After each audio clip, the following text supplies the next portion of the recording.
All right, it's 6:01. We're going to go ahead and call this meeting to order. Uh, If you want to stand for invocation and the Pledge of Allegiance, please. Mark, you want to lead us in that? And also with Polo, maybe say a couple of words for him. Thank you. Let's pray. Father, we thank you for tonight, and we thank you for those folks here that are serving our community and have sacrificed their time to be here. Thank you for their efforts, and we ask you to bless them and their families, and continue to bless the city and help them in the decisions that they make that may continue the great city that we get to live in. Special prayer out to Polo tonight and his family, and we pray for healing for him. We thank you for the good results that he's breathing on his own this evening, and we ask you to continue to heal him and ask you to be with him and his family. We ask this in your name. Amen. Pledge allegiance to the flag of the United States of America and to the republic for which it stands, one nation, under God, indivisible, with liberty and justice for all.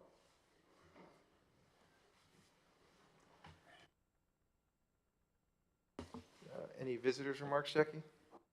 Okay, moving on to presentation. This is a discussion on current and future drainage with Cameron County Drainage District Number 1.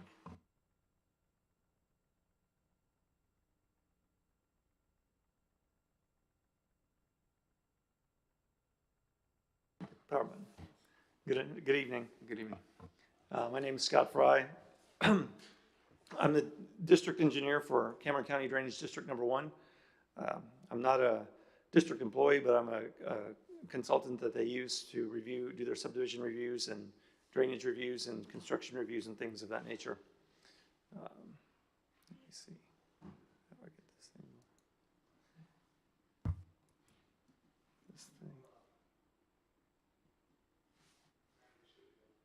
I spin the wheel, right? No.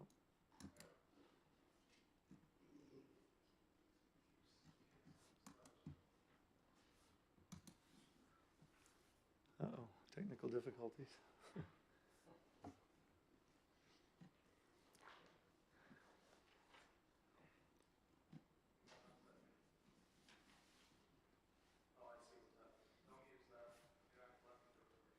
Okay, go ahead and switch it over.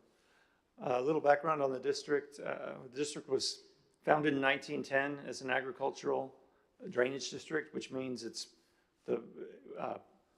function was to drain farm fields. It wasn't anticipated at that time to be an urban district. It was way out of town at that time, and since then, of course, with the urbanization of the greater Brownsville area, we've turned more to a flood control service than an agricultural drainage district. We're funded by an ad valorem tax at a rate of 3.35 cents per $100 of valuation. And that's how we fund our maintenance and operations. That's all maintenance tax. We don't hold any debt tax. Go ahead.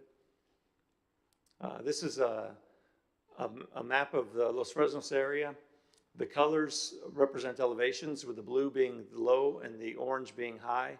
The darkest orange you see on here is about 35 feet above sea level, which is right adjacent to the Resaca de los Cuates. And then the lowest elevation you see in the dark blue is that Tula Lake bed. It's about 12 feet above sea level, with that adjacent light blue about 16 feet above sea level. That's around the Tula Lake bed. And you can see on this drain, the city of Los Fresnos is right smack in the middle of it. And there's some drains, Sheriff 14 on the far west, then a Delta Farms drain. I'm sorry, go back. And then one that's a little bit hard to see on the southwest corner of Los Fresnos is the Los Fresnos West Ditch. And then on the east side, you have the Los Fresnos Southeast. That one right there. Yeah, and then you have the Sheriff 43 drain east of that. And so all of these drains are conveying water from that high elevation of around in the low to mid 30s down to an elevation in the mid teens, going past Los Fresnos. One of the big challenges that Los Fresnos has is you have, and it doesn't show up very well on this drawing, but if you look just south of Highway 100, you can see a kind of a darker green line That's actually a seepage ditch for the main canal. That main canal, as water is trying to travel from north to south, it crosses 100 and hits that main canal and just kind of stops. And it can only get through under that main canal in Delta Farms and Los Fresnos West on the west side of town. And I think there's one non-district ditch that also conveys water under it. So you'll see during a very heavy rainfall event, you'll see water standing on Highway 100 on the west side of town. On the east side of town, you can see that the southeast corner of town starts really getting into the blue in those teens, probably 16, 17, 18 feet above sea level. And so all that water's kind of sheet flowing down the streets and through drains, and it will back up into that area and flood that area. And so we're trying to take steps to mitigate that as we move forward. Go ahead and go to the next slide, please. Can I mention something? Just because we've talked about it, there on that corner is where we've talked about and had issues. And as you can see from that map, everything drains from the north to that area. And so you have to either have areas on the north side to hold water or bigger detention around that area in order to resolve it, right? Yes. Okay, go ahead.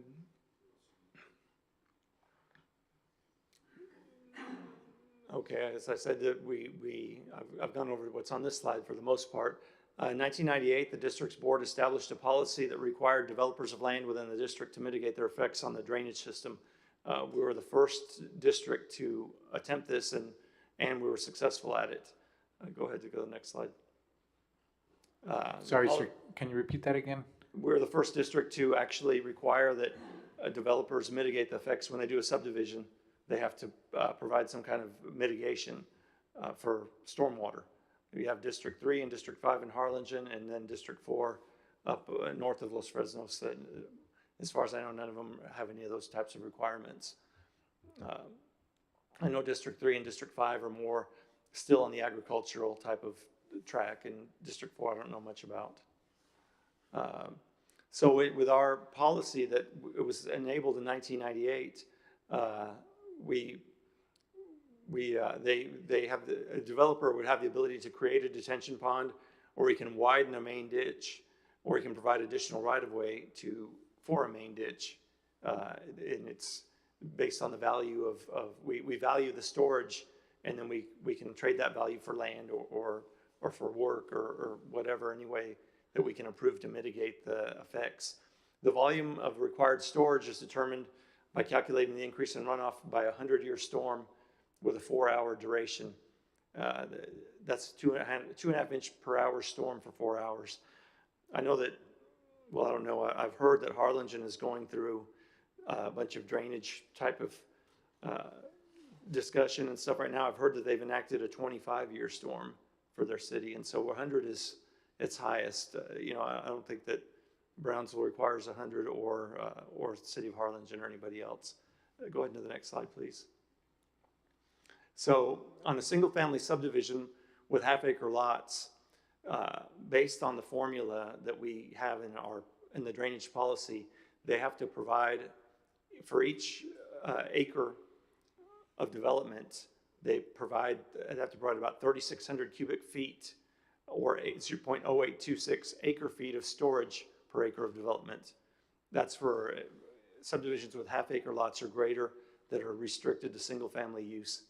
All other types of developments, including single-family subdivisions with 5,000 square foot lots, which are very prominent in, especially around Brownsville, they have to provide at a greater rate because they have much more impervious cover on the land, driveways, rooftops, sidewalks, things like that.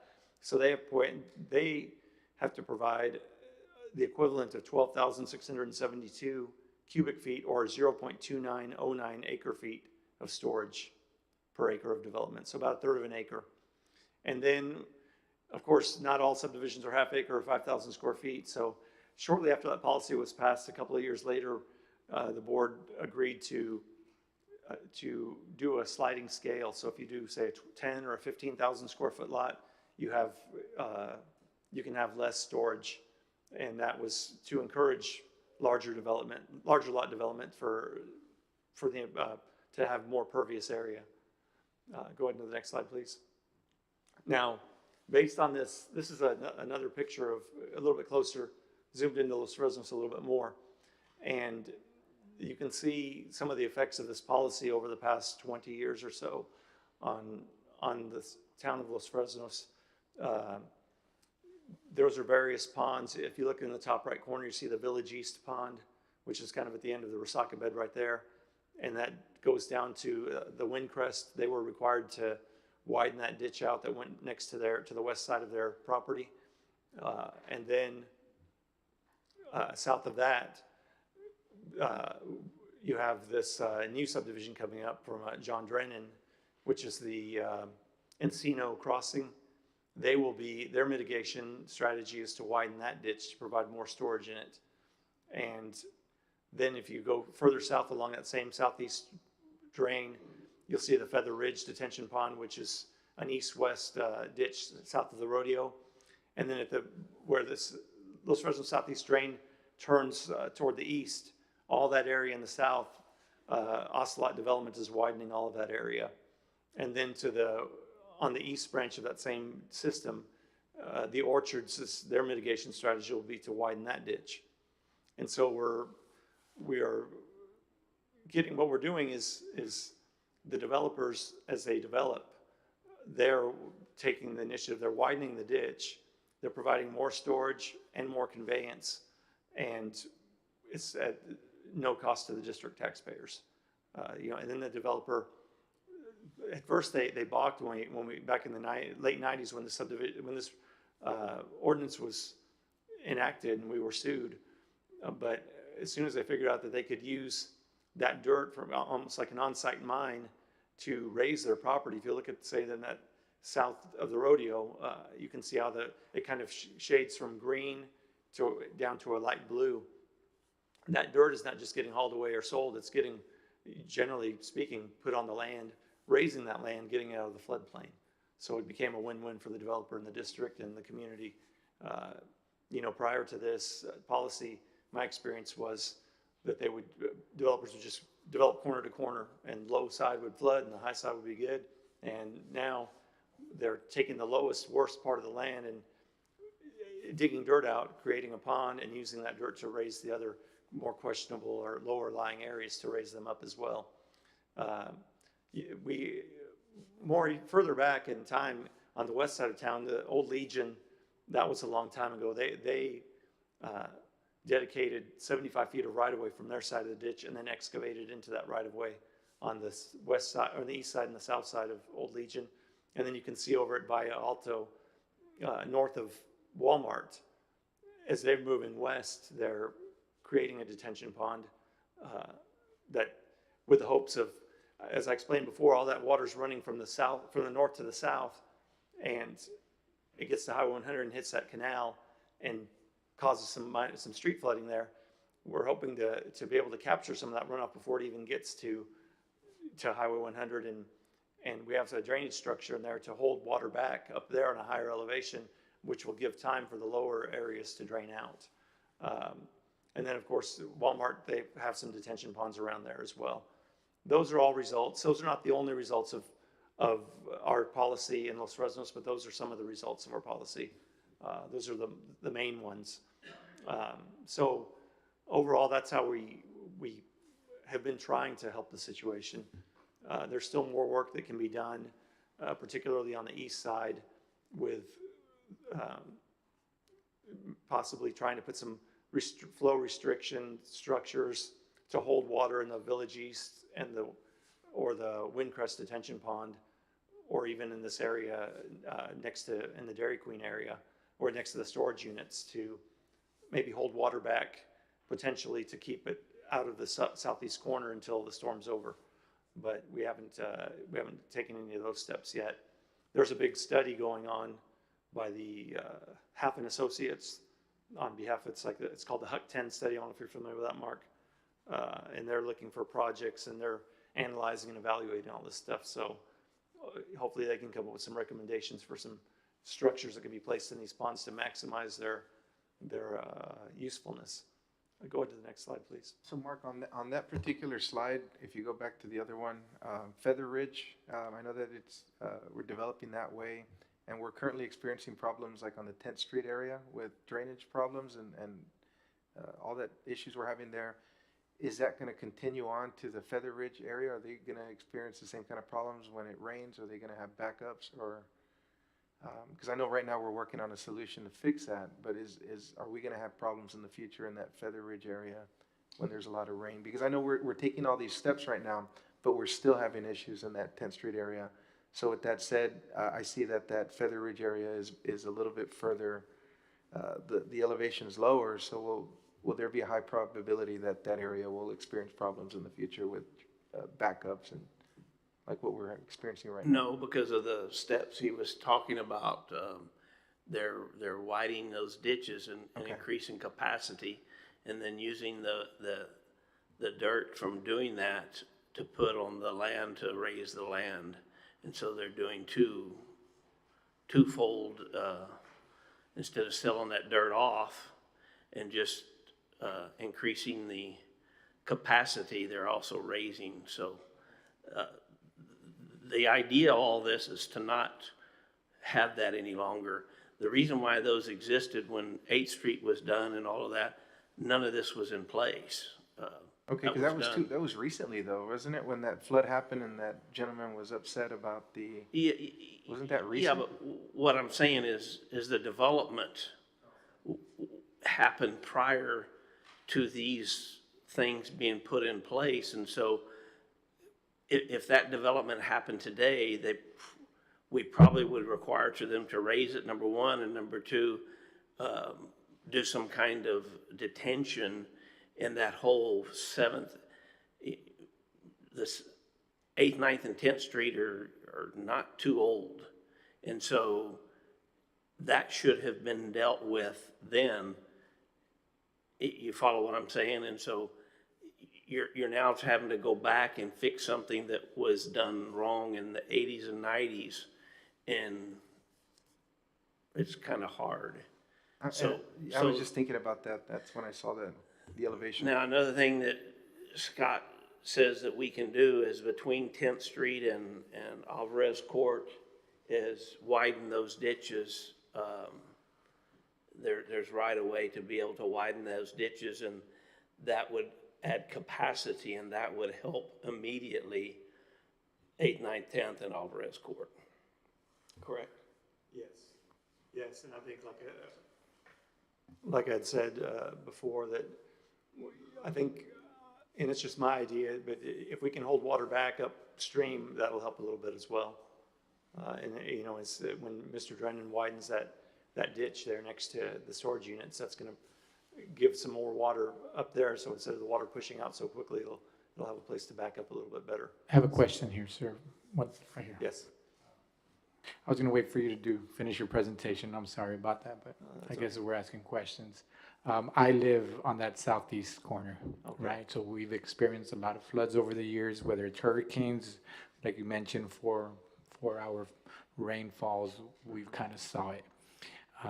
So that's my main concern. It's not just the road I live on, but everything that's coming from upstream, coming into that corner. There's a lot of 90s that are in that little small corner in that southeast. We have a lot of flow of water going into that very corner from various areas of Los Fresnos. Is there any other way that we can move water faster than it hitting those 90s? Because I know on Highway 100, Mark had mentioned at a meeting before, there's about a 6-foot drop or more from Highway 100 to that southeast corner. So water pressure itself, I don't see how the water coming from behind my house, right, between 10th Street and Alvarez Court, with that rush of water coming down with that fall, it's holding back the water from the other canal. And that's just pressure itself. Yeah. We need to relieve a lot of that water flow pressure in that corner itself, and then it hits another little corner just on the other side, the very south end of that house zone.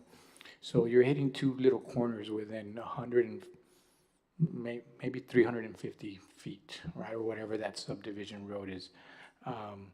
So it piles up there extremely bad. And my main concern, I did ask Mark if he could have you here, is because if we can't get that water out of that corner fast enough, then anything we do out from here on out is really obsolete. It won't work. Is there any way, I know we're widening, I'm seeing the Feather Ridge ditch widening that's happening, and I see it myself. But that corner is extremely important for the future development, especially since everything's moving down that Feather Ridge to that southeast drain. We pretty much have every single ounce of water going through that one canal, right? And I want to grow the city. We want to grow the city. We understand that there's a need for that growth, and people are asking us for that growth, and I want to make it possible. But that corner there, and the fact that we're building further east, it's still going out that same one southeast canal, right, which is right down over there. We're moving all that water through one canal at the end of the day. Has there been any other plans of maybe expanding or opening a canal on that southeast Del Mar to connect to that Bay Area a lot quicker? So that way it doesn't have to flood west, it doesn't have to move west. You're talking about going due south? Correct. From the corner of Alvarez? Because right now, everything that's being built here has to go west and then south. Which is you're talking about the eastern side? Correct. So everything that we have through the east, from south of the rodeo grounds, that main canal coming down, everything we build this way still has to go that way. No? Where would it be moving to? From about right here goes to the west. The rest of it will go to the east ditch on the east side. And we need to get capacity.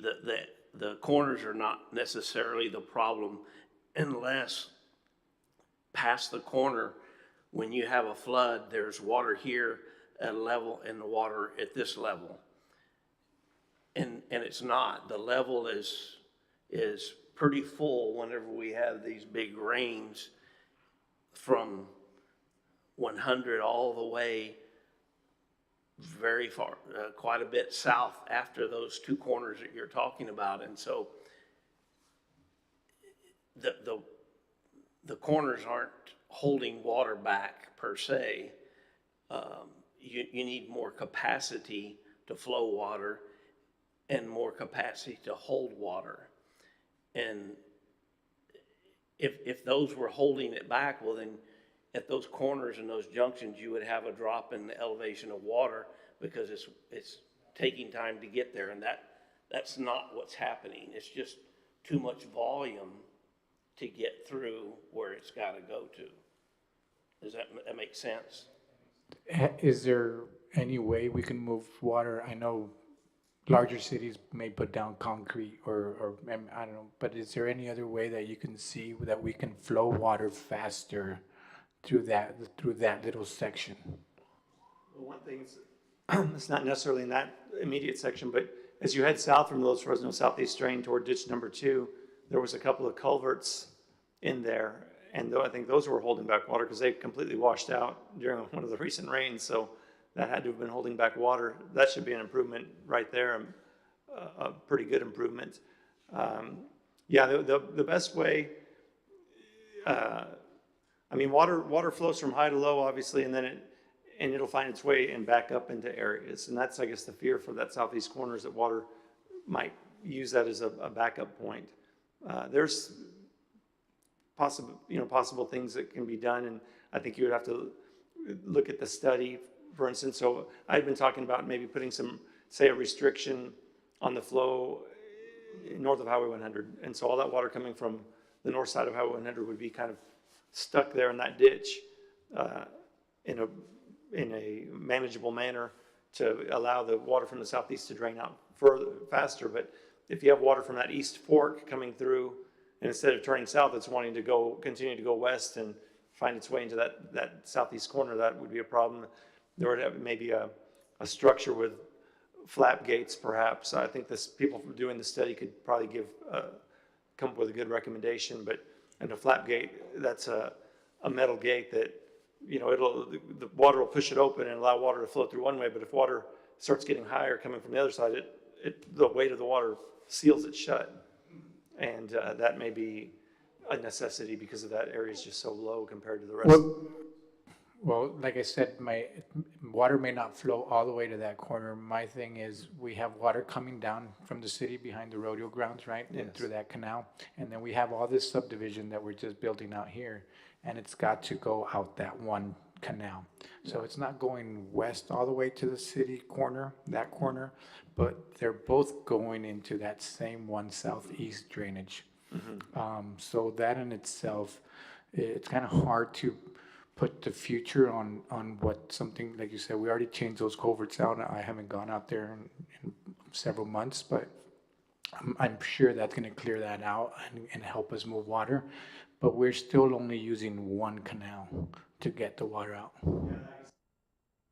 That I would mention about that is that the canals, as each development comes in, the canal's getting widened and deepened slightly as well. And so there's more capacity to move water than there was before. Of course, there's more water than there was before too. At the beginning of a storm anyway, they always say, well, a plowed field is always going to soak in water, but it'll stop soaking in water after 45 minutes or an hour of rain. And it's just like if it might as well be concrete from corner to corner at that point. So at least we're making these developers take measures to mitigate their effects of, on the system. But that southeast corner is a tricky area because it is the lowest area in town. And like you said, that you have that ditch coming from 1847 along the south side of 10th Street, converging with the one coming from over there by the storage units. And then those come together, and then they have to meet up with the one that's going to be coming from the East Fork over where the Orchard subdivision is planned. And so like I said, with the removal of those culverts, I don't know if they're ever going to be replaced, but if they're necessary anymore, I'm not sure why they were placed there in the first place. But at least the north one, it didn't seem like it served any purpose. So that right there is going to help. And I guess if they ever need to replace any crossing there, it should be a clear span bridge, probably not a 54 or 60-inch corrugated metal pipe. That was that was a problem. But I guess at the time, whenever it was done, there wasn't that much water flowing through like there is now, and that there's going to be. But even on this ditch that's south of the rodeo that moves from east to west, you can see out there's a drainage structure, concrete. It has to go through that concrete structure to get out. And so that's the kind of things that I'm talking about possibly in other areas to hold water back. And that, that water can stay up there. There's some areas in Brownsville where, there'll be a big, huge, beautiful detention pond that a developer dug, and it'll be completely dry after an hour, and there'll be a flooded area, just down the street. And it's like, gosh, we could just keep the water in that detention pond until the water here got a chance to get out, and then just let it go out very slowly. That's the idea. And so that's what Half and Associates is looking at in Brownsville. So, next time I meet with them, I'll mention them to consider the same thing for Los Resonas as well. Yeah, I met with them, and I know they're doing this area too, so we'll get some results on that. And then what they're doing is they're doing a study, and they'll use that study to come up with recommendations. And then the Water Development Board, when they're giving out money for projects, they'll want to they want to see a study. They don't just take our word for it as district officials or city officials or whatever. They want somebody to go out and study it and make sure it's worthwhile for them, or it's not going to cause solving one problem is not going to cause a problem for somebody else. I guess go to the next slide. Now, this California Road area, this is another thing that Mark asked me to discuss. This is a bad situation. As you can see, that you have California, I guess California Crossing up there, is the name of the subdivision. And on the south side of California Crossing, you can kind of see a little yellow area on the southwest part. That's a detention swale. It's meant to allow water to back up into that, but it's not a deep ditch or anything. And the reason it's not a deep ditch is because there's not a good outfall for anything. The water has to go through a restricted culvert underneath the main canal.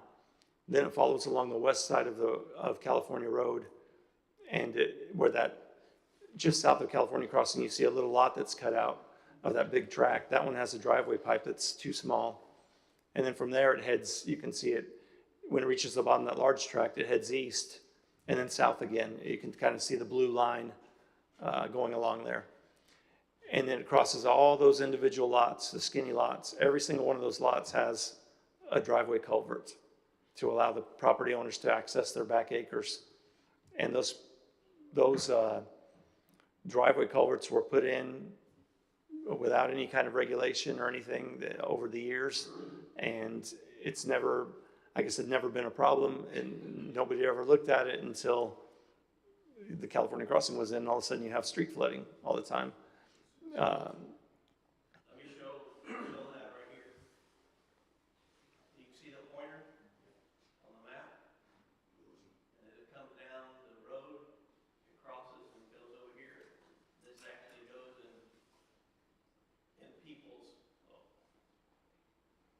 goes into people's property. Yeah, it cuts through there. All the way here, until I guess it gets right there.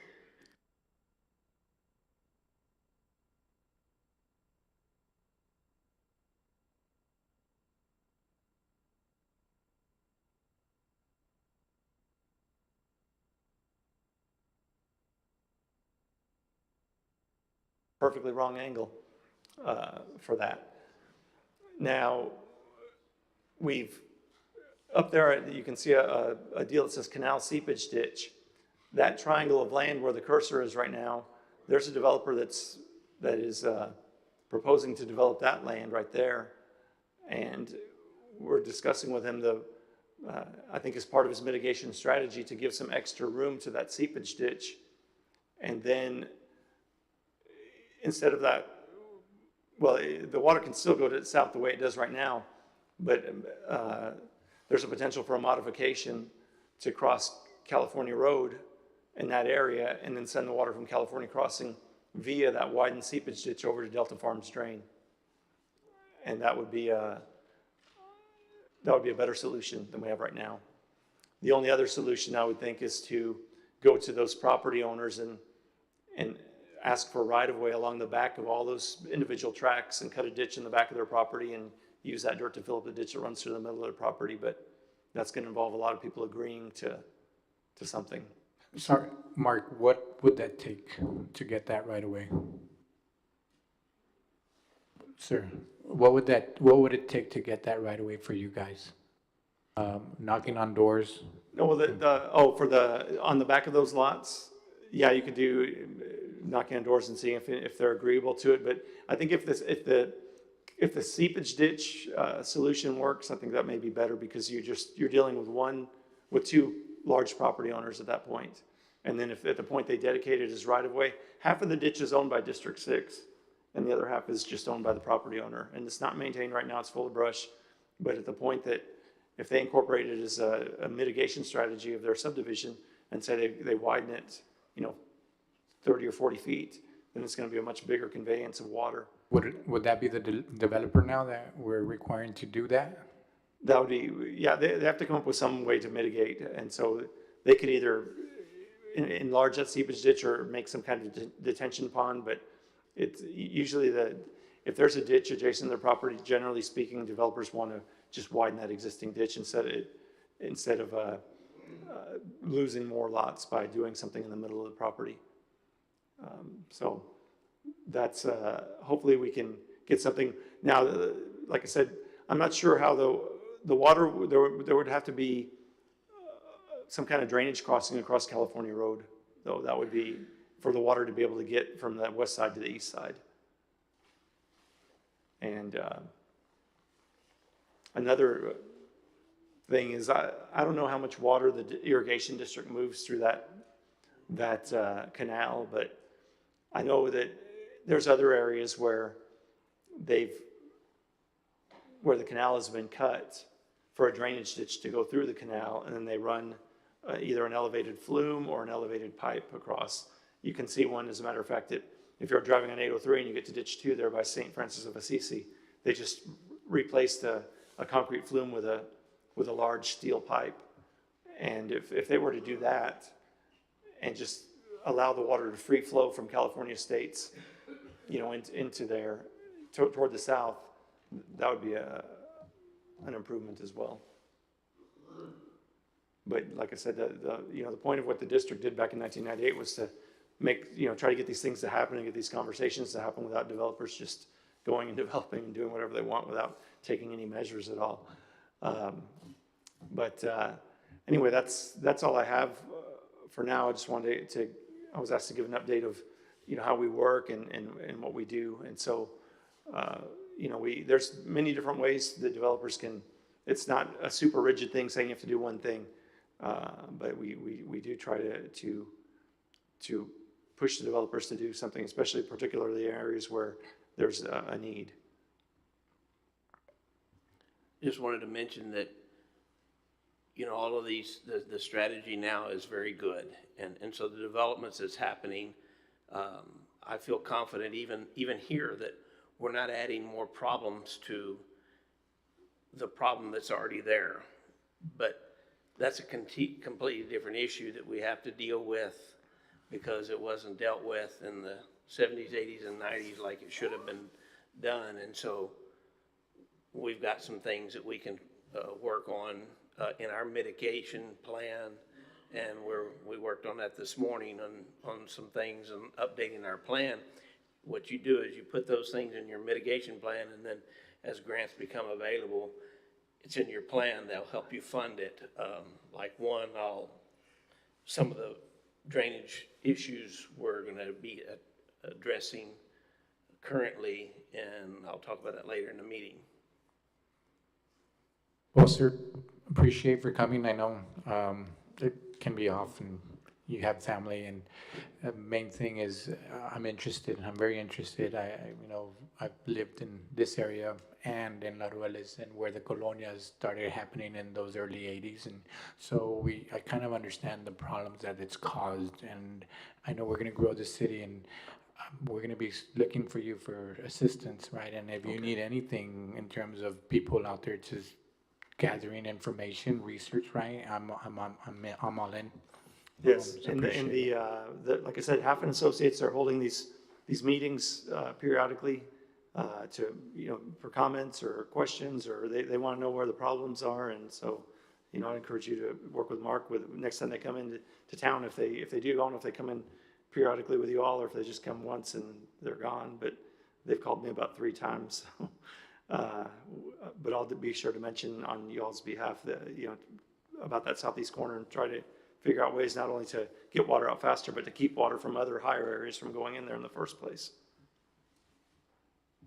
So. Thank you very much. You're welcome. Thank you.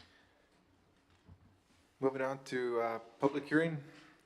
Public hearing on the disannexation of a 116.43 acre tract of land located near the west side of the city limits and on the north side of Highway 100.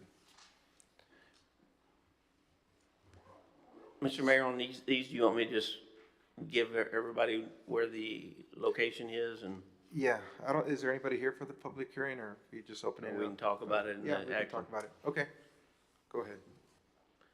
If there's nobody here, well, then we'll wait for the action item. Okay. So I'll go ahead and move on, or do you want to? Anyone here for that item? Is anybody here for public hearing on the disannexation of 116.43 acre tract of land located near the west side of the city limits on the north side of Highway 100? Just go on then. Okay, go ahead and move on.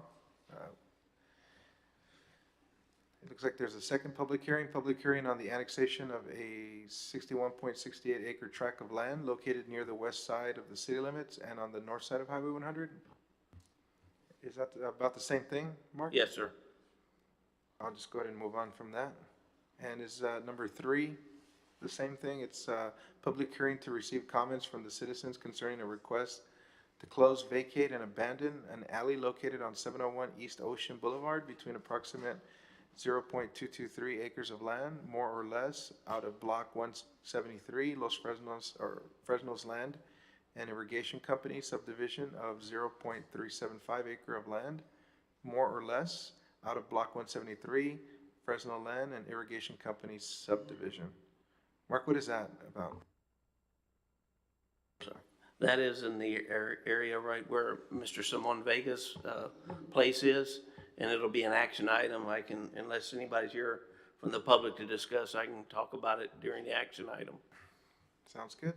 And it looks like we got a fourth and last public hearing to disseminate information concerning the stormwater program and receive input from the public.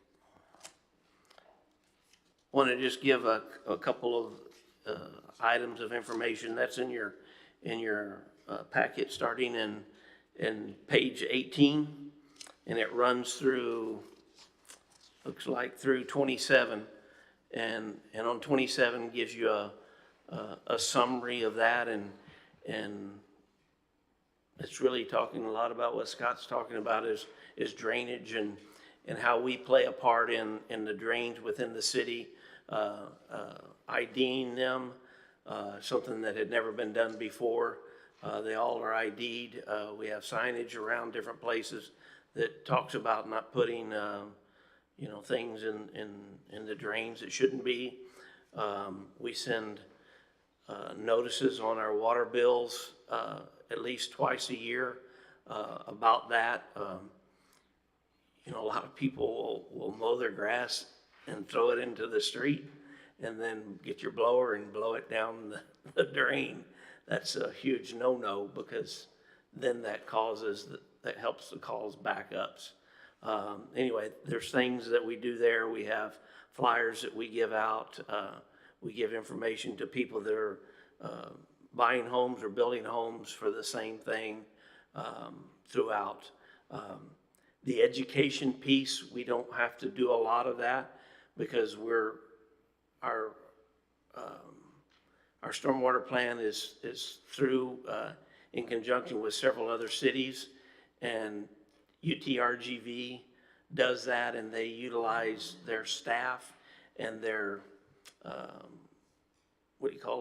interns that are studying and working in that field, going to be working in that field, to go to the schools, go to different places and do those education outreach. So that's kind of a quick summary of that, unless you have questions specific. I got no specific questions at this time. So I'm going to go ahead and move on to consent agenda items. Before we take a vote on that, is there any particular consent agenda items from 1 through 12 that any of the council would like for me to pull aside so that we can discuss further?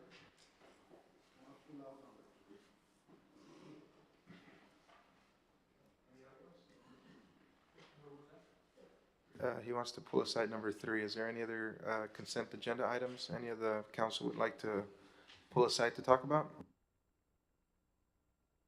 If not, is there a motion to? That we approve the consent agenda as stated, except for pulling out item number 3. I'll second that motion. Okay, all those in favor signify by raising your hand or saying aye. Aye. Aye, and all those who oppose do the same. Motion carries. Consent agenda item number 3, consideration and action to approve a paid leave policy for law enforcement. Questions? Yeah, my question is, Mark, is that if we're going to allow for the employees from the law enforcement, from police department to be covered by the COVID, I see that we cannot do it only for the police department. I would be more than welcome to approve it if we had all employees involving. I mean, the whole employees, not just, I don't want to say just employees from the police department and leave out the rest of the employees. So that's how I feel, so. Okay, what we did is just follow the state law, and the state law covers police, fire, EMS, and I believe that's it. There's one other. Jailers. We don't have any of those other three, so we only have police. And so that's why this particular policy just follows what the state law was passed. If you wish us to look at something else, we can, but this just reflects what's required for state law. Now, with that said, is there a separate policy for all the other employees, like the office staff and the people that work out there in the field? Yes, we did a lot of research, and we don't find a city anywhere that is doing anything except normal sick leave or vacation leave. To answer your question, it gets very, we're following the state law because we have to. One of the problems we run into is people try to use it for any time a day off that they can get. If you read the state law, it's very, you have to prove that you got COVID while you're on duty, which y'all have been around for the last 2 years. That's very hard to do, to prove where you contracted it, whether you contracted it while doing, and a police officer while doing a traffic stop. Studies show that the large majority, like almost all of them, happen at family gatherings or group gatherings of people. Very seldom happens in the workplace or at a traffic stop or one of those, but we do have to follow the state law, so that's why we didn't include, like me, our staff here, or library staff, or public works staff. We can look at that if that's what the wishes of the council is.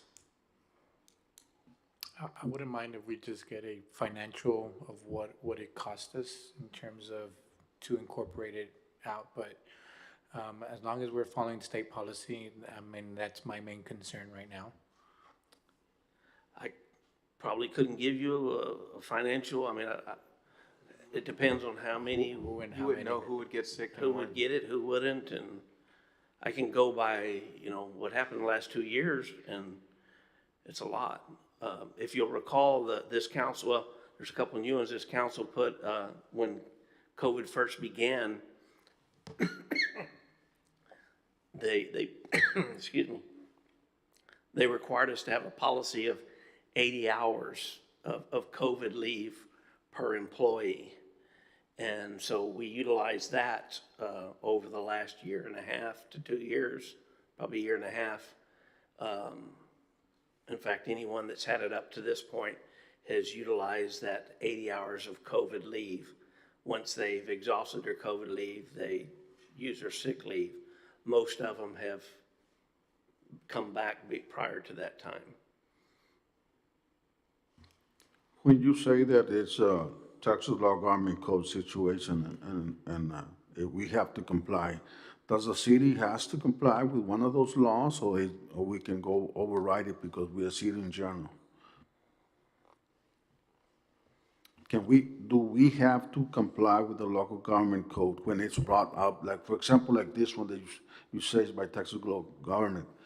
Do we have to comply with that law that says only peace officers, or we can override it and include all employees? Absolutely, we can include more, we just can't do less.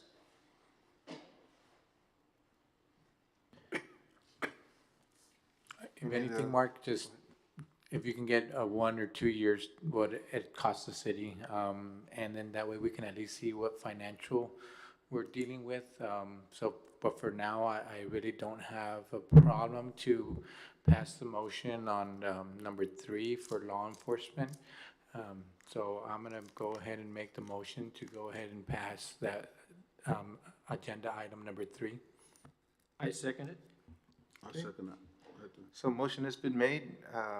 All those in favor signify by raising your hand and saying aye. Aye. And all those who oppose do the same. Motion carries.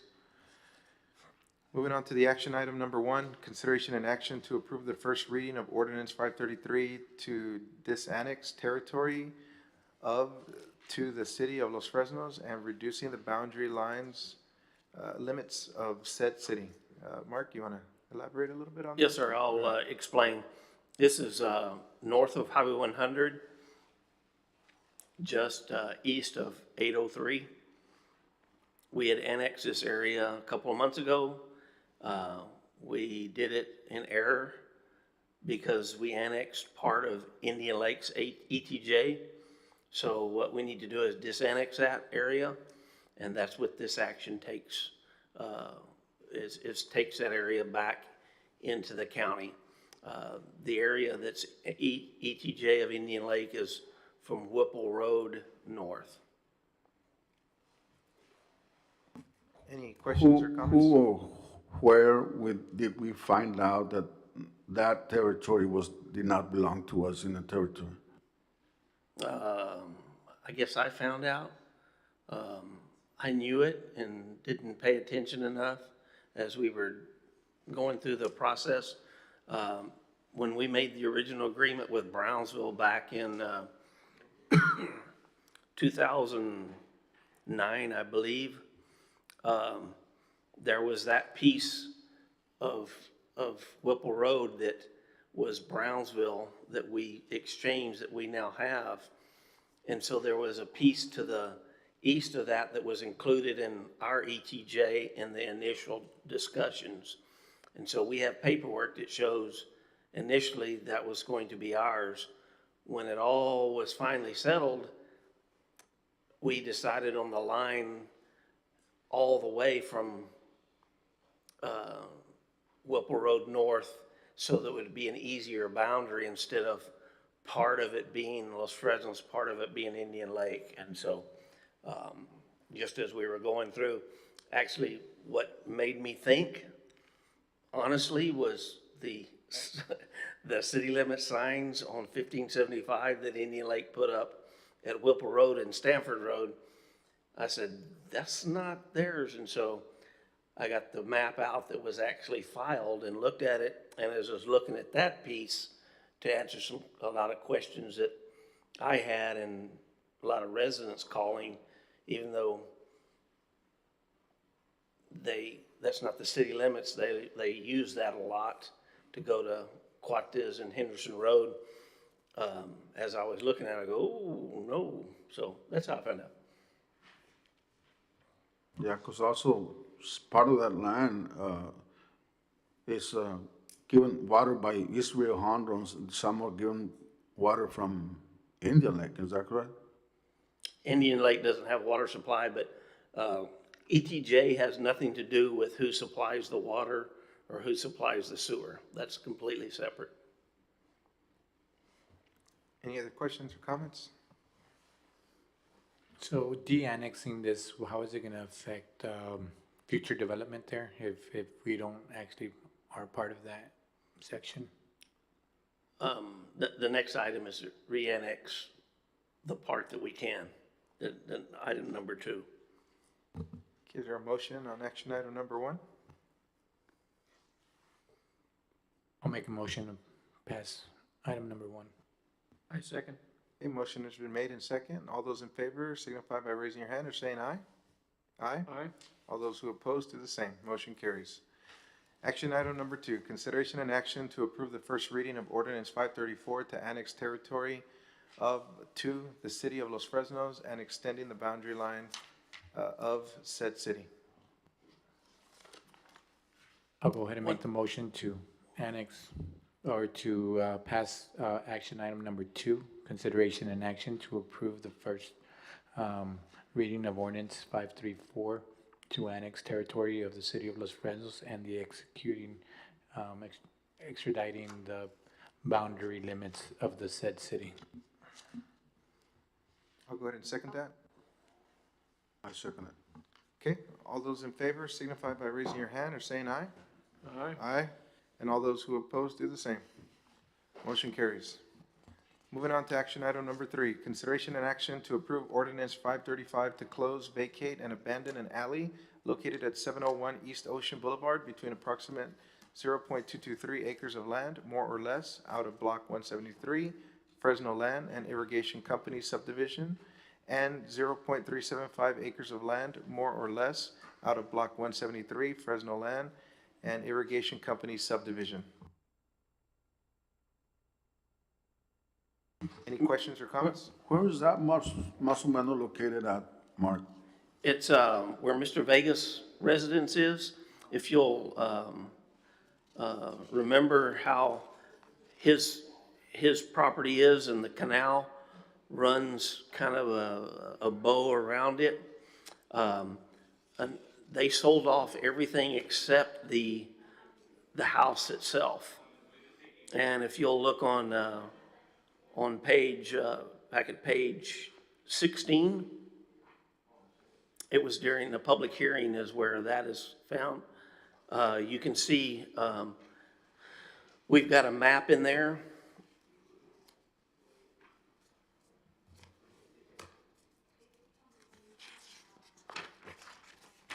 And I'll show it to you here.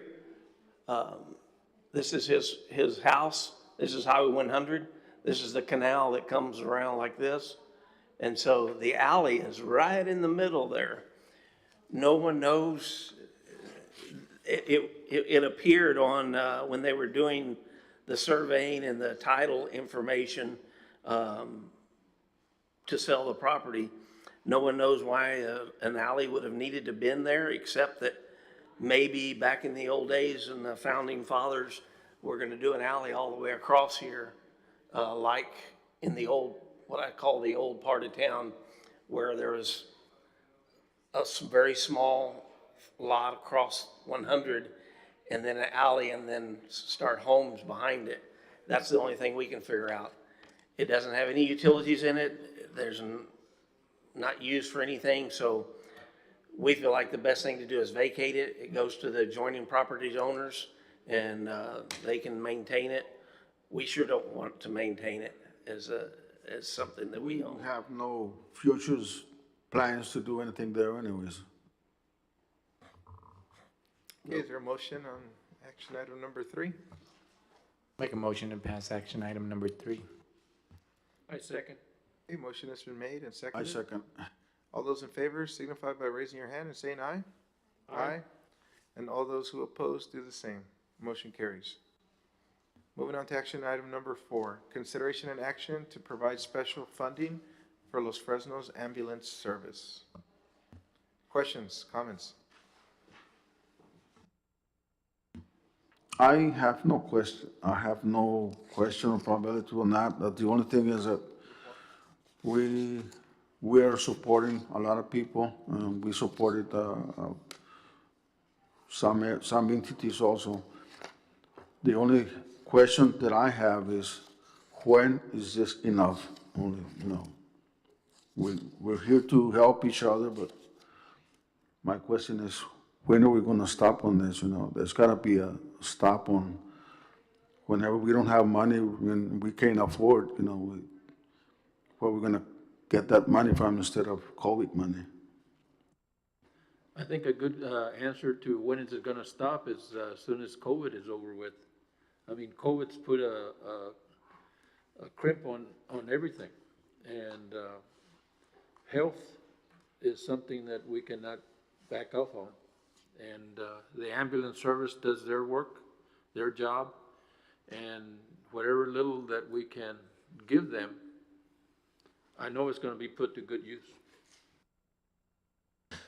Go ahead.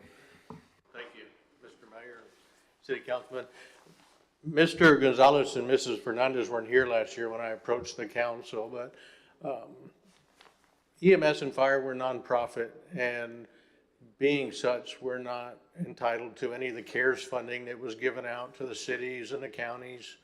We have no access to those grants because we are a nonprofit, and our expenses over the last 2 years have soared tremendously. Our needs are, we have to replace ambulances. They're expensive. We purchased one, we had it delivered in January, it was $200,000. I've got 2 more ambulances that have to be replaced now. Our call volume has doubled in the last 2 years. our payroll, just since I addressed the council last time, our payroll, in order to keep medics, because of the demand for medics and the shortage of medics, our payroll has gone up $175,000 a year now, just to keep the medics we have. We're having to pay a lot of overtime because there's a shortage of medics. So we don't have excess funds. We're still operating in the black, but there's no thrills, no frills on EMS. There's no benefits. I work for them and I get a salary and that's it. I pay my own insurance. You know, I have the truck that I purchased, the fire department purchased, and EMS purchased, but other than that, there's no benefits to anybody because all the medics, the rest of the medics are all part-time. So we don't have any frills. There's no money wasted. It goes 100% back into the service. You know, we have that new big ambulance that we talked about. We finally got that in service, and we had to supply the equipment for that ambulance, and we had to buy that. And nothing's cheap in the EMS world anymore, but COVID is still there. But even without COVID, our call volume, I can give you some statistics. Since January 1 of 2021, we've had 1,079 EMS calls in the city limits. We've only had 873 in the county, so 45% of our call volume right now is occurring within the city limits of Los Fresnos. Our budget is a little over $1 million now.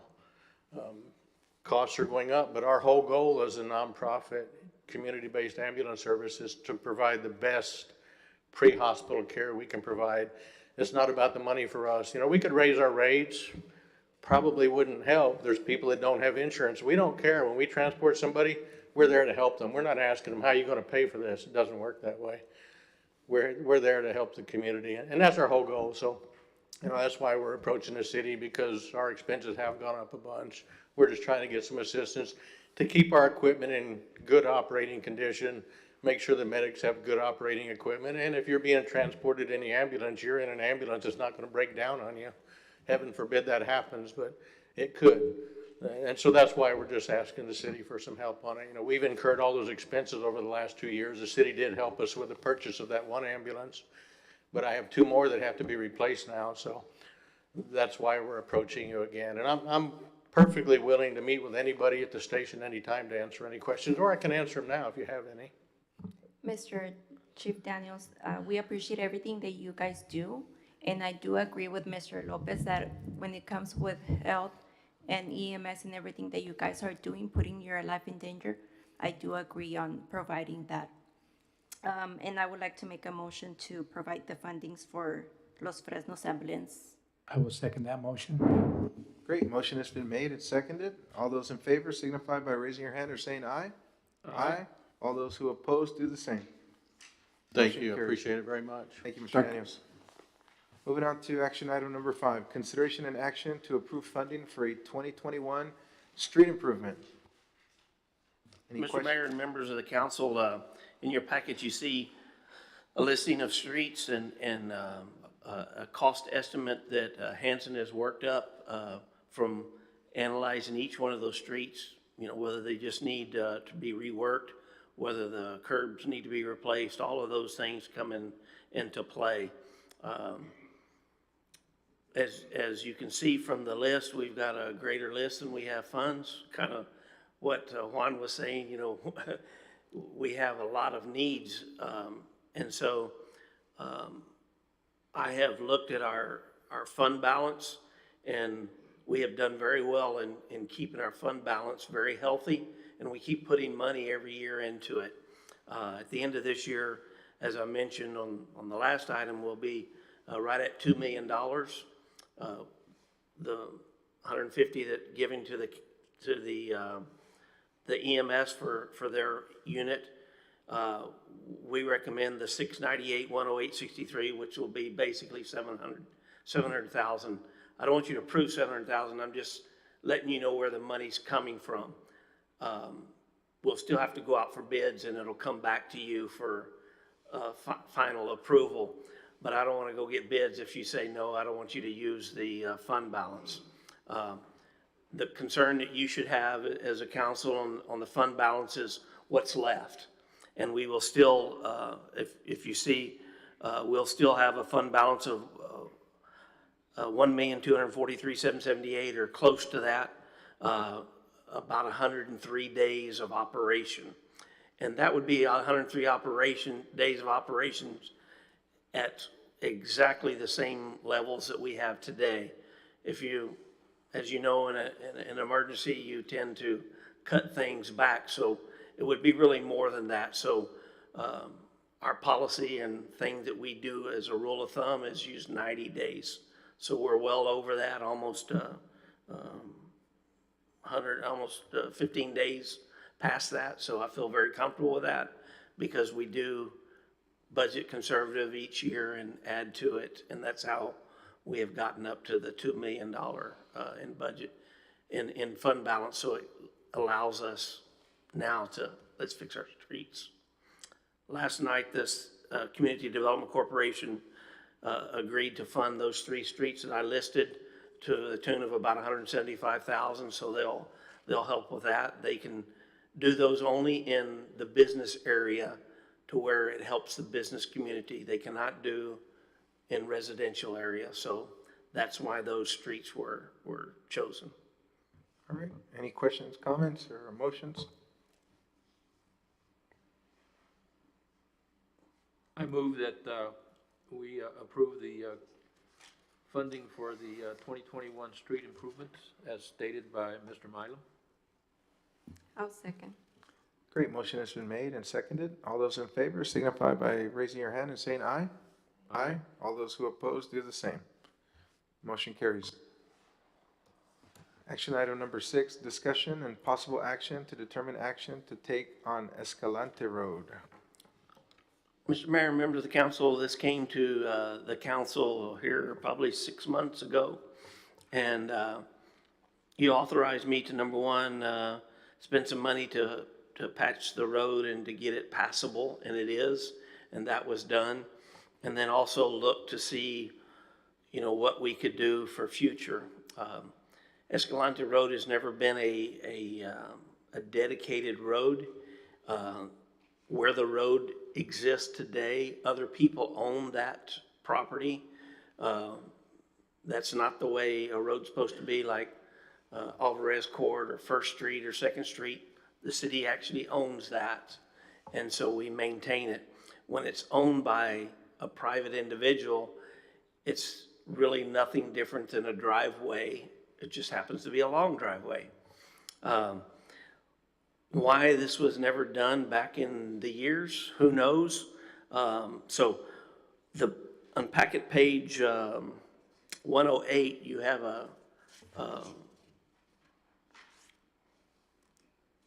a paper that shows as you come from 1575, if you look at that sheet of paper where you turn in on Escalante Road, that is owned by the Escalante family from 1575 all the way back to where the bus barn is and the road turns to the left. That is owned by them individually. As you can see, one of the problems is between the fence and one of the homes, it's about 17 feet wide, a little bit more, a few inches. So it's not a true road to where you can have 2 cars come and go. That goes that way all until you make that corner. When you make that corner, you'll notice that the dark line there, that's where it transfers. And then we get into actually school property. The school owns pretty much the rest of Escalante Road till it gets outside of our city limits. When I say own it, they own the property. They don't maintain it because they don't have a use for it. One of the things to know is the road being there now is there's an easement that's called a prescriptive easement, which means if I'm the Escalante family, I can't put a barricade up there today and say the people back down that live on up here can no longer use that road because it has been used publicly for more. I think it says the law says 7 years or 8 years. It's been used way longer than that, as long as I can remember. So they could not anybody along that road couldn't say, hey, you can't use it anymore. So, way to resolve. The school's probably pretty easy to make happen. Some of the others are not. We could leave it as a prescriptive easement, and we could tell those people, hey, it's a private road, you fix it yourself. We can tell the people, it's been there as a road, we'll pave it, and we'll pave it to our city limits, which is really only covers, once you go around the corner, there's only one house on the left. The rest of them that actually came here that night, none of them even live in the city. It's not even the city limits. So the only one that does is Mr. Duncan. I think you'll probably know him from school. He lives on that, as you turn the corner. There's a lot before him that's vacant, that's owned by Mr. Ortiz. There's 2 lots after Mr. Duncan's residence that are vacant, that is owned by Mr. Andres Vega. So I kind of listed out, you can leave it as is. You can tell me, you know what, let's pave it and get that part done. Or you can tell me to go and work with those property owners to get them to dedicate that easement to the city, and then we start maintaining it. There's another option that some of the folks would like for it to have, is for it not to even come out on 1575 and through there by the Escalantes, because there's not enough room truly for 2 cars there, is for it actually to be blocked off there, and that become a private drive for them, and they maintain it. But that we work with the developer and the people that are in the county, the rest of that road, and have the reroute Escalante Road to come out on 1570, on Whipple Road. I have talked to the developer. The developer, person who owns the property is Mr. John Peterson. He's interested in building homes there or something at some time. So he said he'd be willing to discuss with us what would take then is for me to get with all of the rest of the residents that live in the county area, get a good survey like this is, but for the rest of them, there's about, I think 10 more homes or 11 more homes on the north of there, and get them to deed that property for the road over. It might take Mr. Peterson deeding some of his over, and then us putting a road.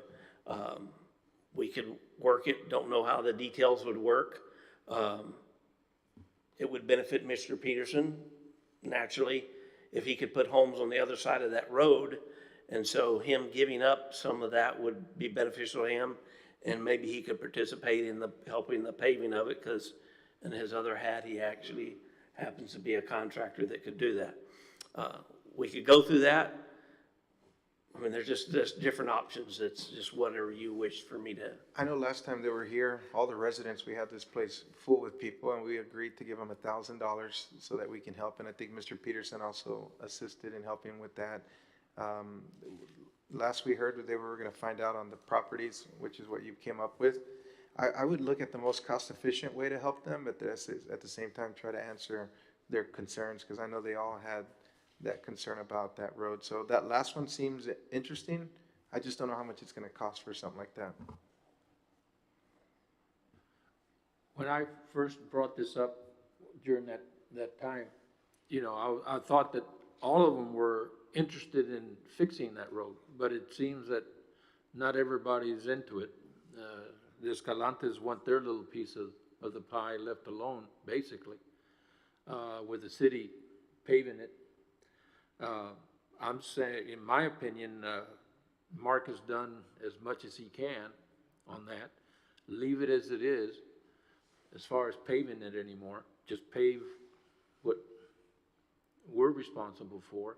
And in the future, look at, with Mr. Peterson and the rest of the people on that, to the right of that road, to see what can be done then.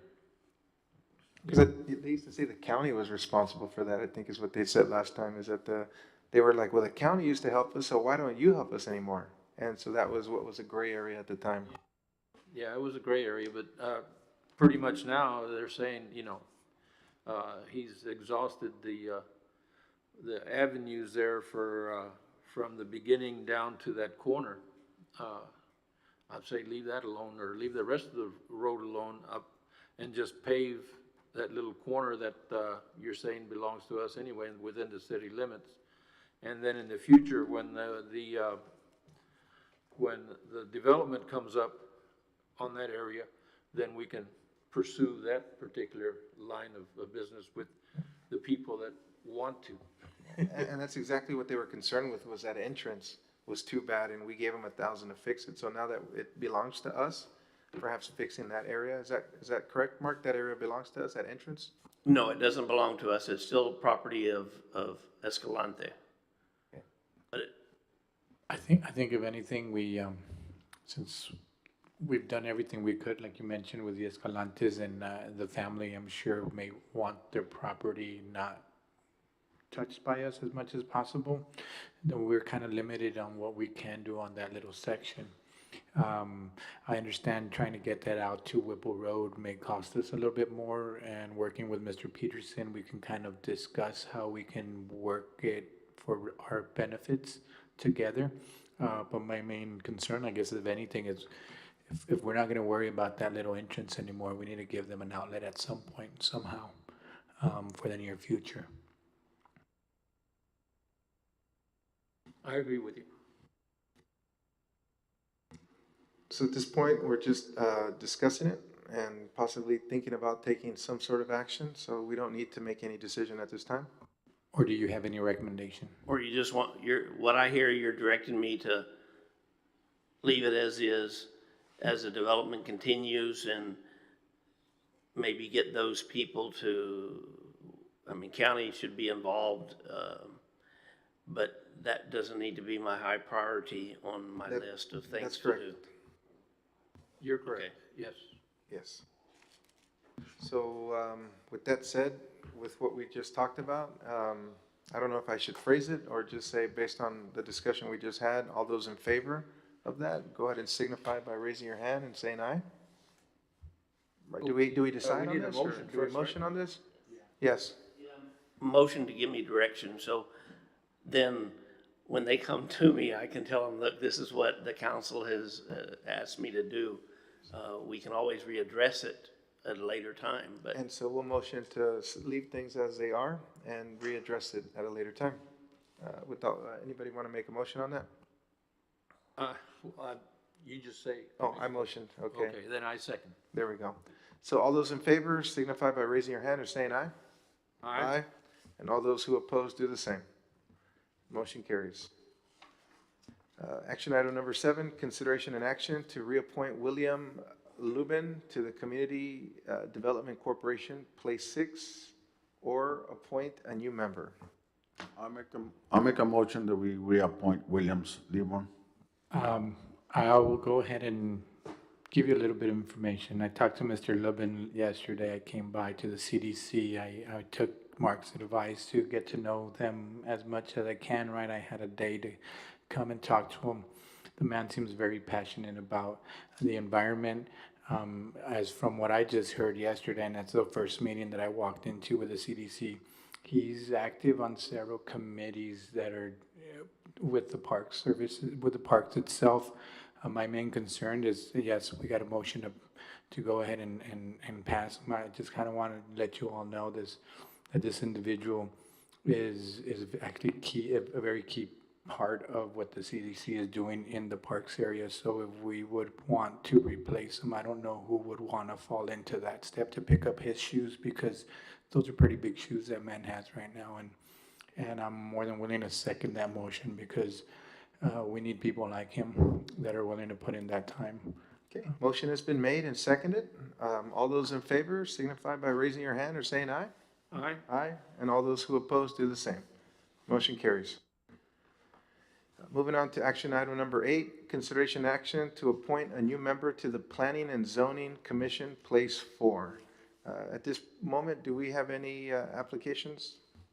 Yeah, I think it's Cesar Garcia wants to be there on Housing Authority. I make a motion that we approve Cesar I'm Garcia. sorry, on Housing. we're not discussing the Housing Authority yet. Right now, we're discussing action item number 8, which is a Planning and Zoning Commission, place 4. So you will respond to on the next action item. So, so for right now, we're. Sorry about that, sir, but. No, no I problem. withdraw that. Understood. So At this since moment, we don't there's- have any So candidates. is there no candidate, are we gonna push? We can table publicize it, and on the next meeting, we can come up with some candidates and reintroduce this action item. So at this moment, we will take no action on this particular item. Are you guys all in favor of that? I'll make a motion, I'll second that. And I'll second it. All those in favor to pass this on to the next meeting, signify by raising your hand and saying aye. Aye. And all those who oppose do the same. So motion carries. Next one, consideration and action to appoint a new member to the Los Fresnos Housing Authority, Place 1. Any discussion or motions? I make a motion that we approve Cesar Garcia for the Housing Authority. And I I'll go to- second that. Okay, motion has been made and seconded for Cesar Garcia to be appointed to the Housing Authority. All those in favor signify by saying aye or raising your hand. Aye. And all those who oppose do the same. Motion carries. Action item number 9, consideration and action to appoint a new member to the, oops, that was the one we just did. My apologies. At this moment, we will acknowledge city manager's reports. Is there any questions or comments? Mr. Mayor, members of the council, if I can make just a couple of comments.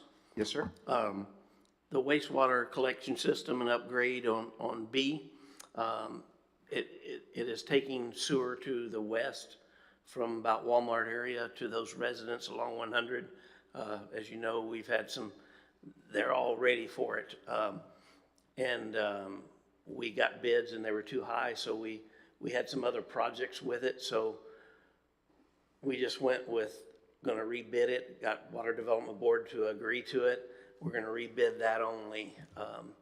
We will put a lift station, to caught this lift station rehab as an alternate.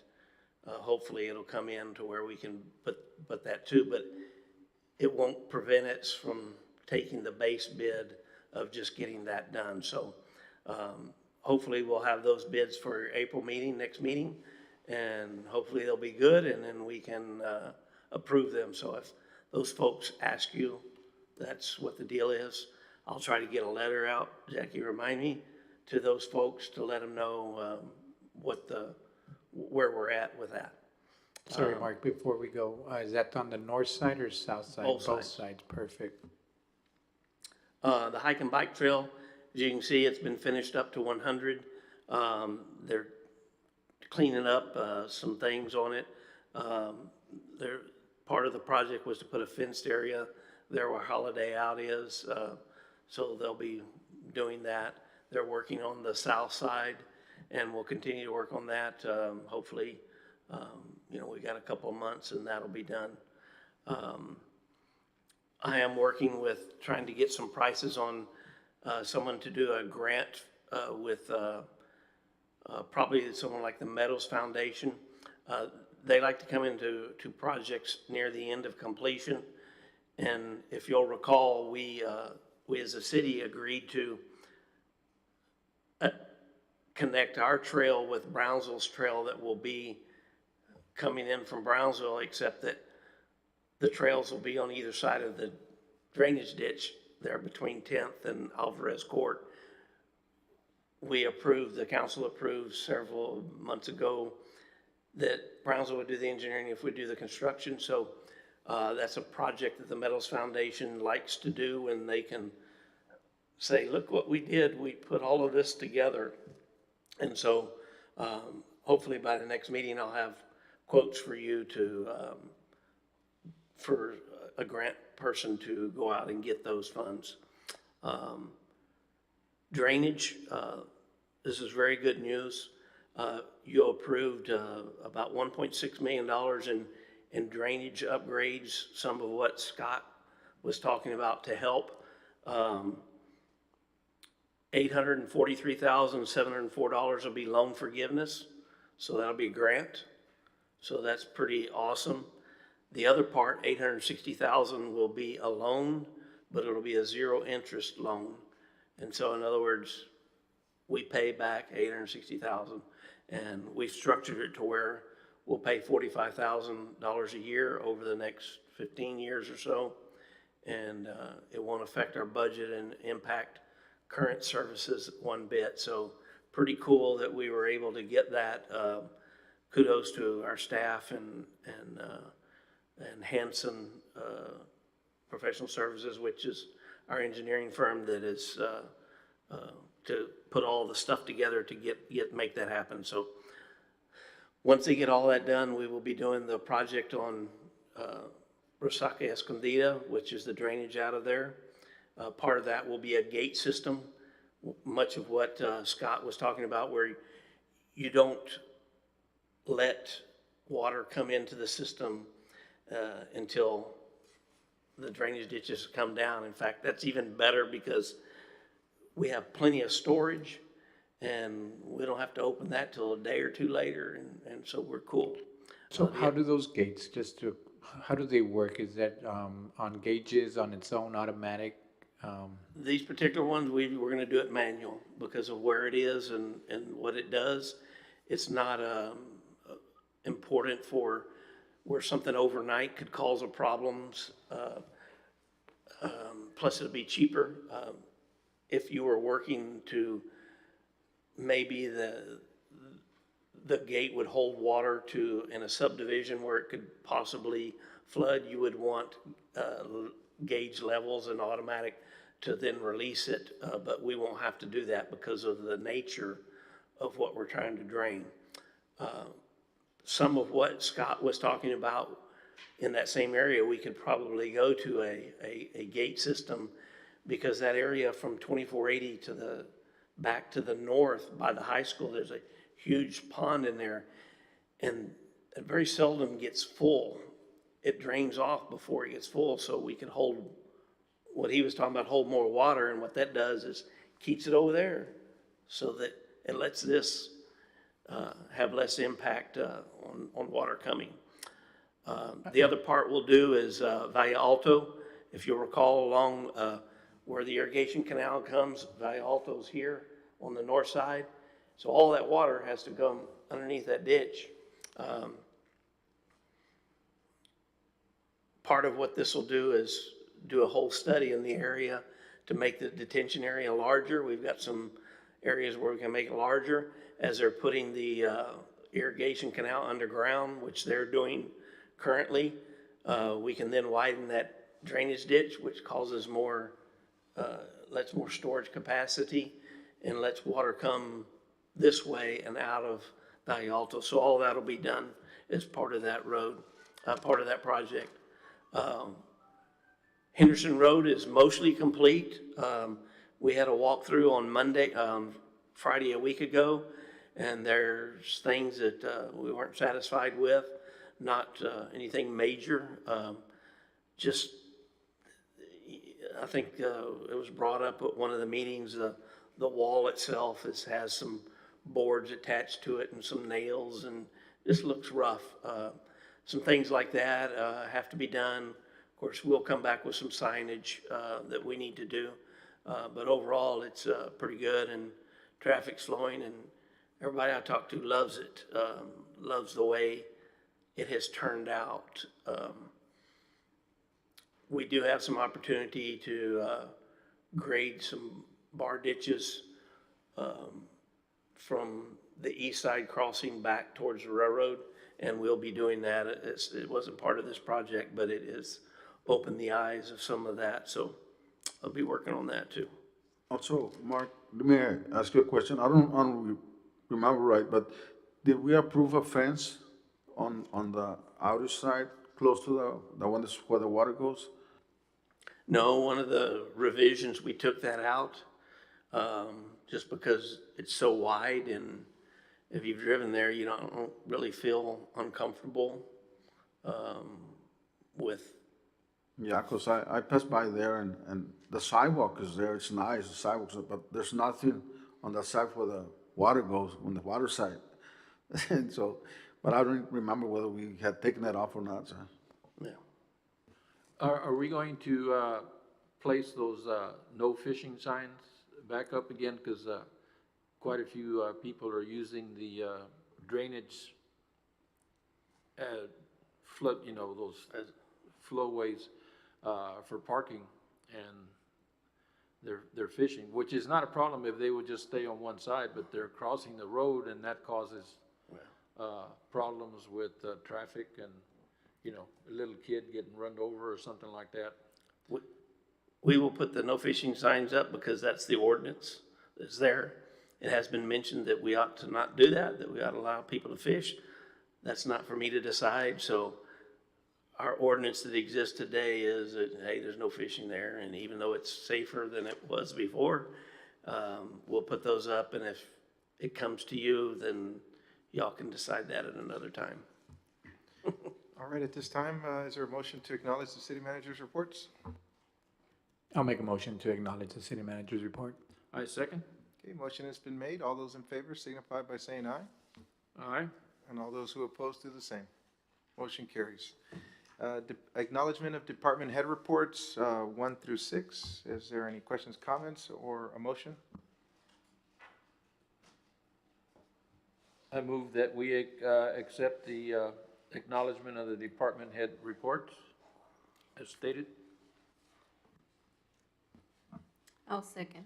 Okay, motion has been made to acknowledge of department head reports. All those in favor signify by saying aye or raising your hand. Aye. And all those who oppose do the same. Motion carries. At this moment, it's 7:33, meeting adjourned.